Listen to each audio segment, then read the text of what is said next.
Hey everyone, welcome back and thanks for tuning in to the third episode of my Pokemon Blue version Nuzlocke challenge. When we left off last time, we had just gotten into into Pewter City, excuse me.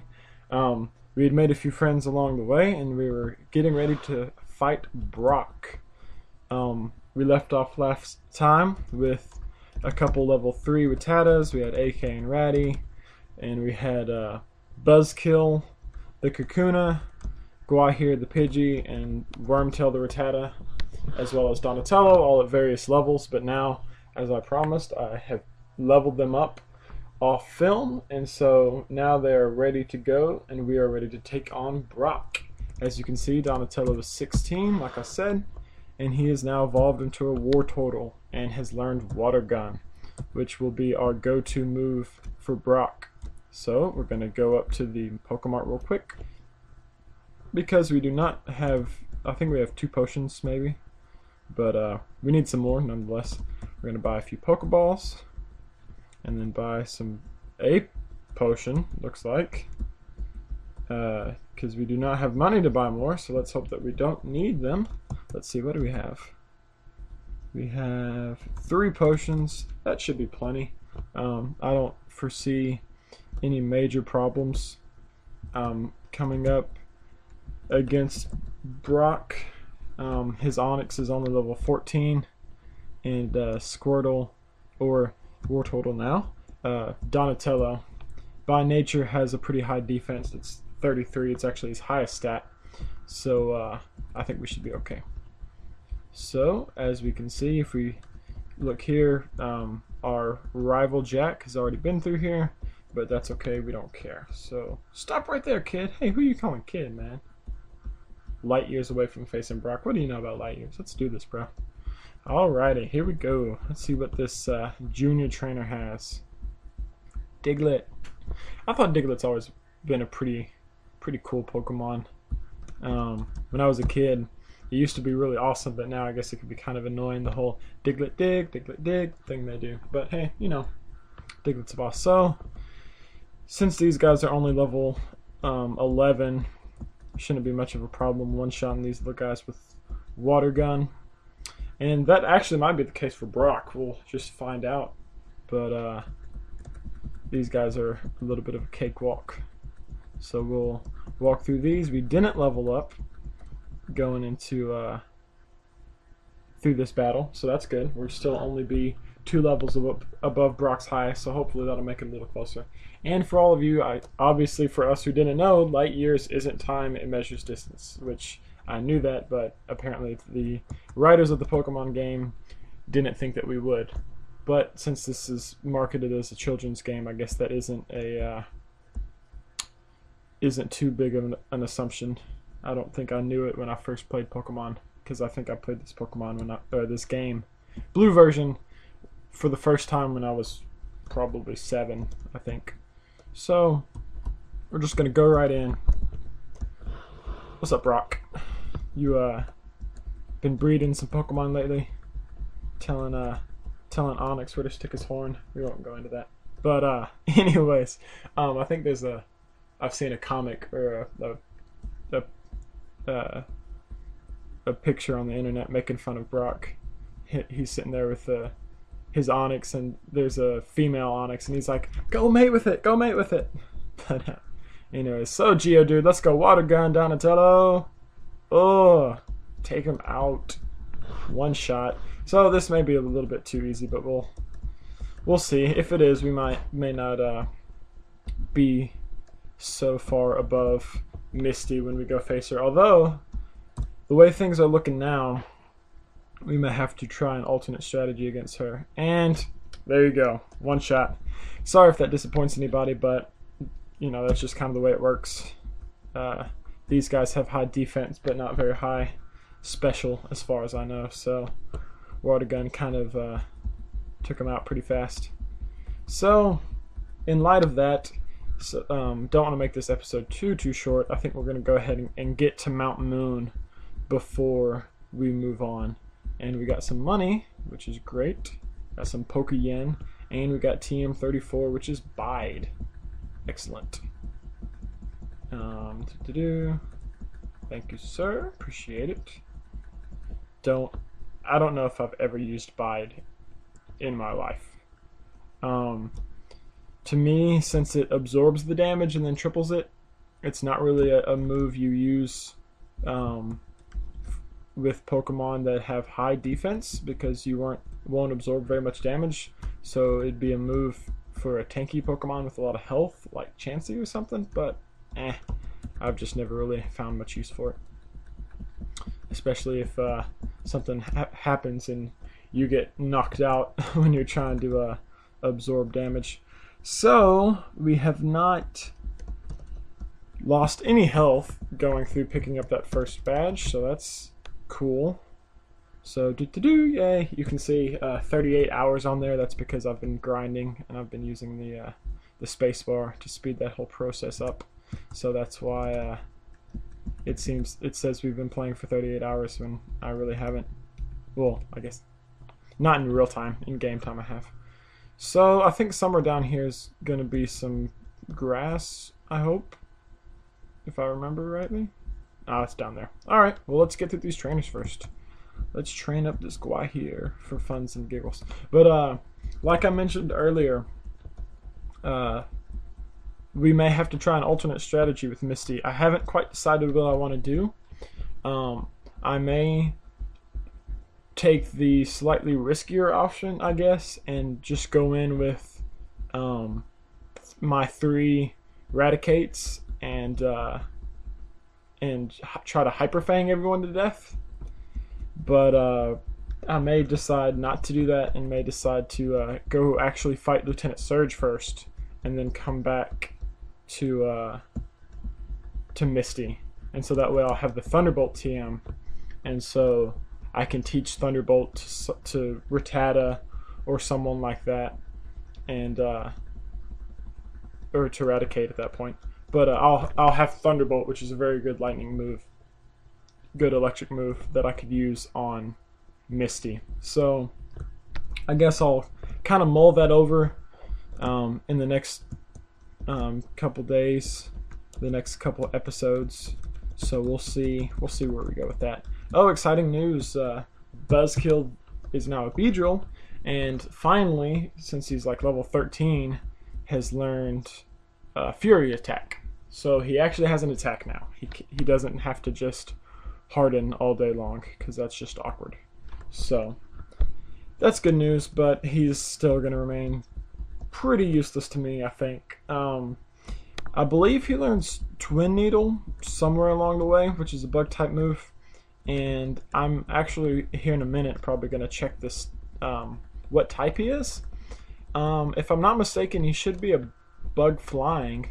So I may use him on Sabrina, depending on how much damage Twin Needle does. And honestly, I would not be too put out if I lost a Beedrill. Completely honestly. I mean, everybody gets attached to their Pokemon, but I think I've suffered more heartache from losing my last Nuzlocke run than I would ever feel from losing a Beedrill.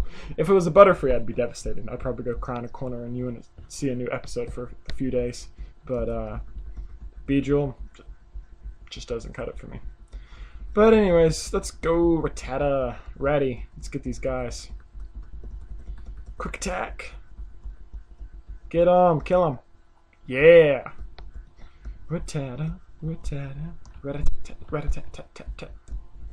So we'll clear through these guys. I think there should be 2 separate areas for grass throughout here. This one just below us, and then I think the area right below Mount Moon is going to be another area. So hopefully we'll have several opportunities to catch a new friend.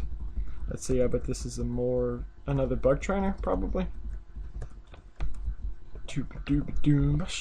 No, junior trainer. No, youngster. Well, hell if I know who these guys are. But he has a Rattata too. That's awesome. I wonder if he has 3. I bet he doesn't have 3 Rattata. He's not as cool as us. We're cool. Critical hit. Yeah. Oh, and I guess he hasn't learned. Okay, so since I crit you, you think you can crit me? You think that's how this works? No, no. But I don't think he's learned quick attack yet, that guy. So, Ekans. See, normally this would be the point in the game where I have a Butterfree that knows Confusion, and so I could one-shot Ekans, but we'll just continue with our quick attacks.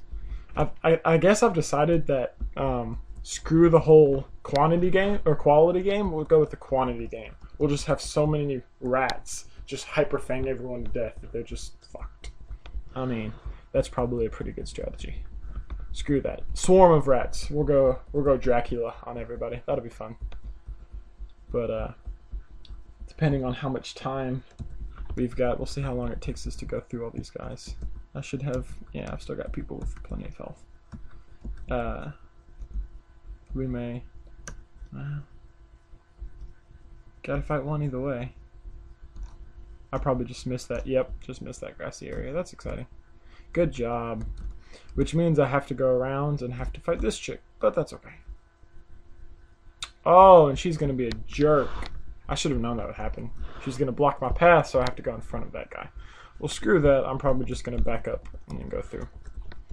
Because I'm filming this episode kind of in between commercials of the Packers game, so I kind of want to get back and watch that, but I want to get this episode out for you guys. It's how much I love you guys, so I'm trying to get this done real quick, and that way I can, if I need to grind some more or something, which I don't think I should, I can off film, and I won't have to worry about not having filmed something for a while. Since I'm on break and I have plenty of time, I'll try to get a film out at least every day, if not that much, pretty close to it. Time for Donatello to come in and finish him off. It'd be really nice if I would have caught Nidoran earlier, because I'm pretty sure he learns double kick at a pretty decent level, which would definitely decimate Brock, since Brock's rocks are weak.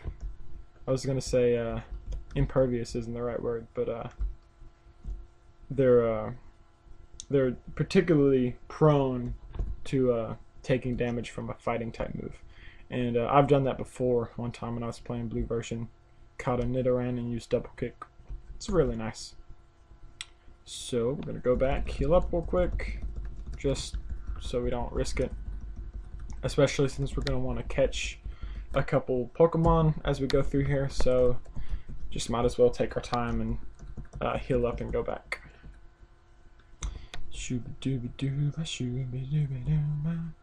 But yeah, I didn't even think about circumventing Misty and going and get Lieutenant Surge first until I watched my friend Team H&1's Nuzlocke run a Fire Red. So we'll have to see if we can. That's probably the option I'm going to take. If I can, I may not be able to. That may be one of those things that they let happen in some of the later versions that you can't do in this generation. Like, I think he got on the SSN, fought some, and then left, and then came back. Which I think in this version, once you get on the SSN, it sails off, and so you can't exit the boat until you're ready to. Although that could be wrong. I'm not sure. Have to check it out. I have not done my studying, I guess, because I haven't really. I mean, when I went on the SSN in my last run, I planned to stay there. So we'll see what happens. It'll be interesting. That's the good thing about Rattata. You know, he is pretty good Pokemon, nice and fast, and can learn a lot of TMs. You know, can learn Water Gun. I'm pretty sure he can learn Thunderbolt. If not, I'll just teach it to somebody else. But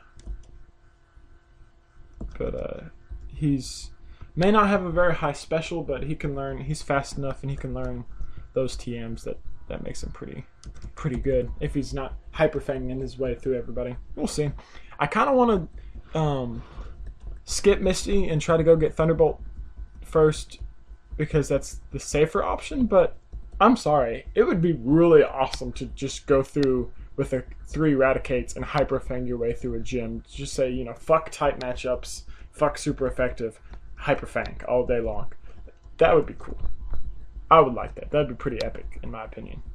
But, and then, you know, if I lost one, hey, I've got like 2 more. So, and speaking of hyperfang, there you go. Look at that.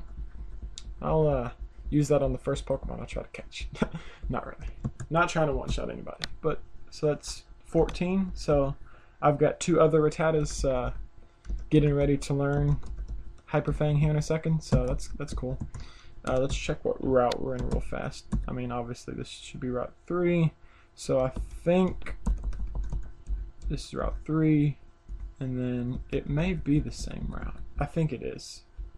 Yeah, because there's this chick. Okay, so this is the grass. If you go up and to the right over there, that is Mount Moon. So, we will try to come around behind her and catch our new friend and go to that Poke Center and probably end the episode. And it's a Pidgey. Yes! Love Pidgeys. Pidgeys are great. I think... I don't know. I caught a Spearow here last time, I think. But, what the hell? You know, can't have any luck this run through, so this is going to make it really fun. Really hard, but really fun. So, here we go. Got another Pidgey, just in case. Have I already caught 2 Pidgeys? I don't think so.